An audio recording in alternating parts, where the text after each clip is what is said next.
Hey YouTube, back again for another quick video update following on from the last one. As you can probably tell by the title, this is purely to do with tyres. I think, as I mentioned a week or a couple of weeks ago since I put the last video up, that I was going to put some Michelin Power 6s on the bike. Well, I have done that, and I've been meaning to do this video for the last few days or last week or so. But I've just come back from a ride, and while I was out on the ride, I read some of the comments while I was at the cafe stop about tyres, and a chap, Kelvin, if you're watching, he asked about the Road 6s, Road 6 GTs and so on. So he seems to follow the channel. So it prompted me, I'm literally just back off the ride, so sorry if I'm a bit dishevelled, but I thought, no time like the present, get it out now. I'll do a quick video update on how I find the Power 6s. And also comparing the other Michelin tyres. I've only ever put Michelin tyres on this, obviously it came with the Pirellis, but I've only ever put Michelin 5s, lots of them, Michelin 6s, 6 GTs, and now the Michelin Power 6s. So I thought I'd give a quick update. Obviously the bike has done, if you've been following the channel, it's over 81,500 miles now. So when you work that back, if on average the tyres do 5,000 to 6,000, I've had well over 10 sets of tyres. I can't even begin to remember how many of each. A lot of them are road 5s, obviously. Now, I love the road 5s. All the time they were there, I absolutely love them. I recommended them to virtually everybody that even asked me. When the road 6s came along, when they first were launched, they were pretty difficult to get hold of. So I just kept going with the road 6s. They were still in stock at the Visor shop, those guys that I use a lot for my tyres. So I kept going with those. Obviously, stock started depleting of those a bit, and I thought, well, about time, I'll try the road 6s. And I think in a couple of videos ago, I said I put them on. They're a little bit more expensive, and they were supposed to give 10% more wet, 10% more dry, 10% more wear. I didn't notice any difference. I didn't know any difference in the handling. And I think, jokingly aside, I made the comment of, I can't tell the difference, you know, just get road 5s if you can, because they're a lot cheaper. But having said that, you know, I stuck with the road 6s. And then on a trip that I did about a year ago, last September, I was going across to Spain and Portugal, and then across that trip to Austria that I may have mentioned. And obviously they were back to back, and with like 4 days in between. So I thought, for that, I'm going to put the Road 6 GTs on. And so I put them on, and I couldn't tell much difference in the handling. Obviously I was a little bit more conscious that they were supposedly longer lasting.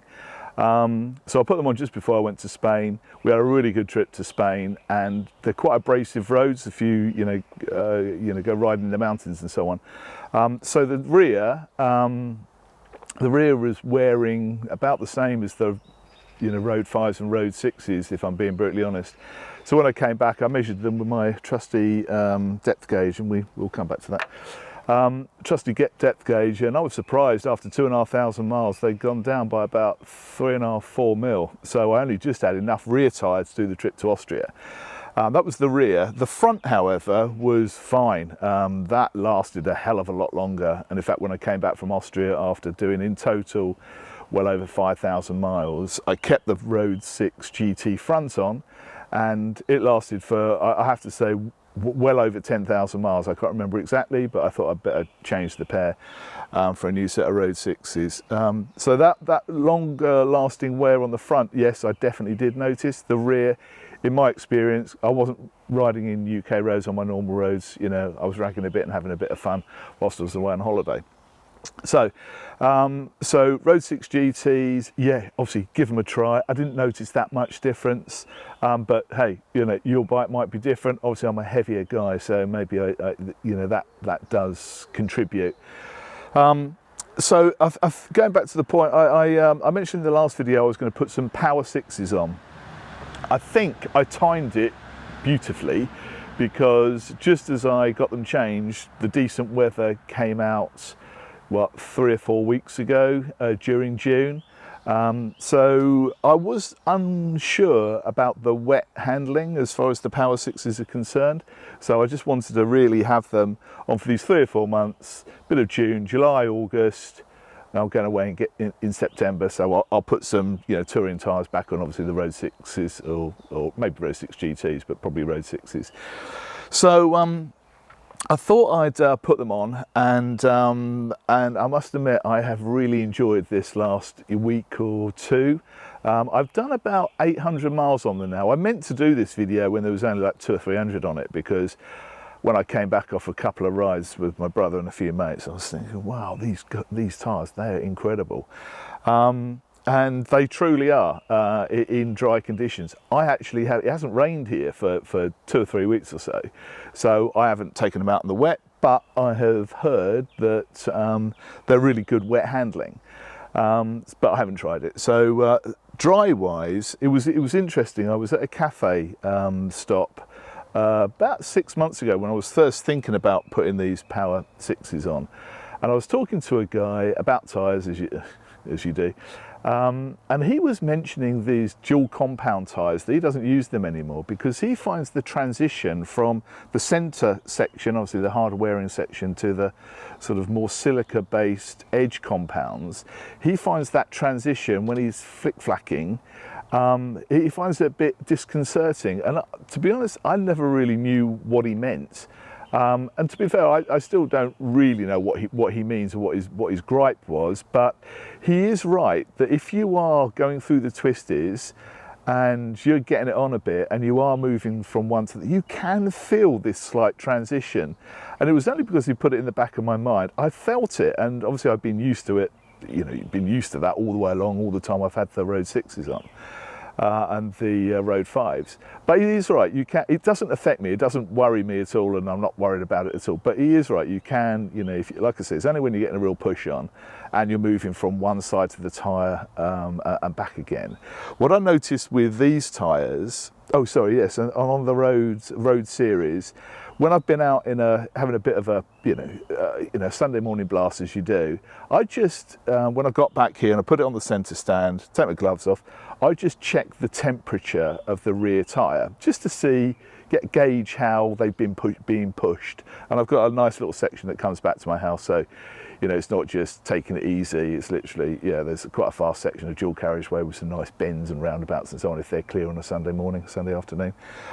So they're reasonably warm when I get back here, and I just touch them and just get a gauge of how the tyres are reacting, if you like, to being pushed. You can put your hands on them, no problem, and they're warm. They're warm to the touch, wouldn't say hot, but they're warm. You can tell that obviously the tyres are doing what they're doing. So when I first put these on, I did the same route again, came back, touched the rear tyre, and I thought, whoa, that is different. That is really quite hot. And it was quite fun, if you know what I mean, that tyres do get that hot and obviously that sticky. So it gives you a little bit more confidence. I must admit, I didn't check the temperature of the front. Or maybe I should do that, but I definitely did the rear. And it gives you that confidence that yes, there is a definite difference between the Road series and the Power series. Obviously the idea of these tyres, of the Powers, is that it is one compound, edge to edge, so it is going to wear more. But there is that no transition, and I've been trying to find it. I'm trying to flick the bike all over the place, see if I can find any sort of difference in centre, you know, just off centre, edge, and so on. And I can't. It gives you that real confidence. But the tyre temperature, like I say, it's completely different. I don't know in temperature. Maybe I should get a temperature gauge, but it is noticeably different. So from that point of view, yes, there is a marked difference between these tyres and the Road series. Obviously, as I said, it's going to have an effect on the wear, and this is not staged. I actually haven't tested this. But anything that gets that warm, that hot, is going to degrade quicker, you know, on any road surface. So I'm quite conscious of how long these tyres are going to last, bearing in mind they're about 350 or 320, 30 quid a set. And I deliberately, you know, didn't want them for longevity. I knew I was just going to have a bit of a blast and what have you, and a bit of an experiment before the end of the season. So I think these tyres come with 6mm. I'm fairly sure about that. So we might as well just just get the old depth gauge out, put the camera on, and go and have a little look. So there's the rear. That's the rear, and I think we will take it from there. So what is that? Oh, you probably can't focus. Is that going to focus? So what is that? It's just under 5. Just under 5. Yeah, just under 5. So we'll just check another area. Make sure that is just the same.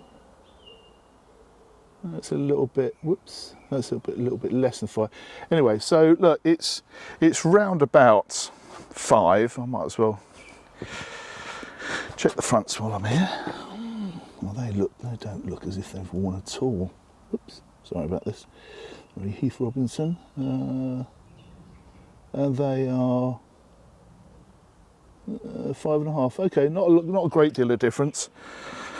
So yeah, not a great deal of difference front or back, but yeah, 800 miles, 750, 800 miles, and it's only 1.5 mil. Oh my God, I'm trying to work that out.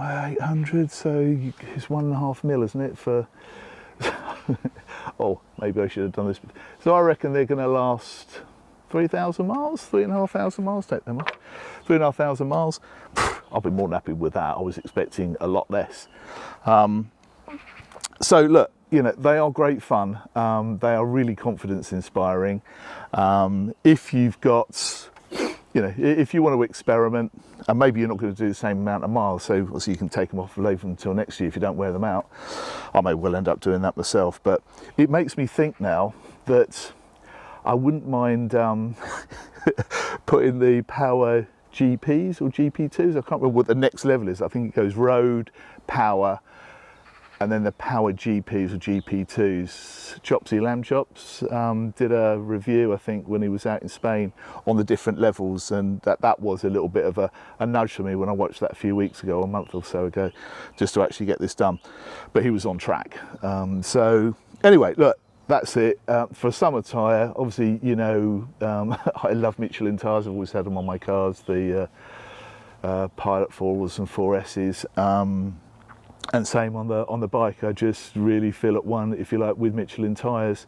I know other people swear by the Bridgestone Battlax S22s and S23s and so on, but for this bike, for me, you know, the Michelin tyres are excellent, so I haven't found any fault with them. So give them a go if you want to have a go for some sticky stuff during the rest of the summer, and if you do, let me know how you get on with it.